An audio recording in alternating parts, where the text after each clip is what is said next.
Samantala, isang kongresista nagmumungkahi na idaan sa online posting ang SALN transparency ng mga mambabatas. Ito ay para mas maging mabilis daw na ma-access ng publiko ang nasabing dokumento. Muli din binuo ang SALN Review and Compliance Committee sa mababang kapulungan para ayusin ang mekanismo tungkol dito. Ang detalye sa report ni Mela Lesmoras.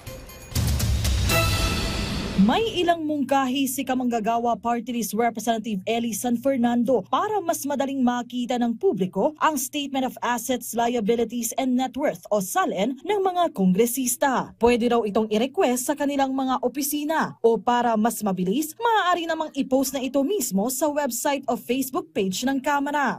Ang gusto natin, sa pinakamadali at pinakamabilis na paraan na ma-access ng mga tao yung SALN, mas maganda.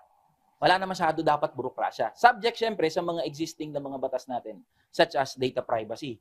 Ayon kay San Fernando, naiintindihan niya na may ilang kongresista na nag-aalangan pang maglabas ng SALN dahil sa security concerns. Pero giit niya, kasama ito sa kanilang sinumpaang tungkulin. Hayaan natin na usisain yung buhay natin ng mga tao.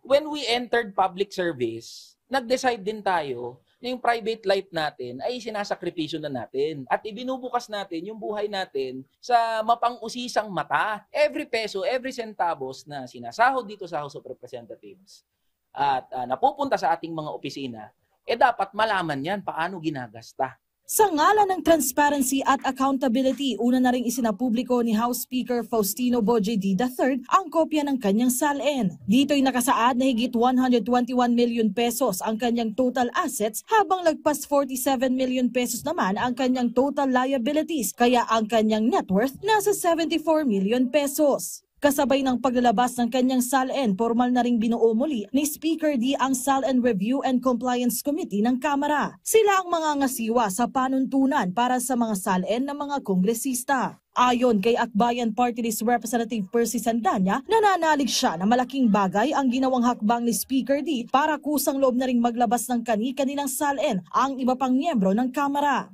Dagdag naman ni Kabataan Party List Representative Rene Co, hindi lang mga kongresista kundi maging ang iba pang opisyal ng gobyerno dapat ay maglabas na rin ng SALN.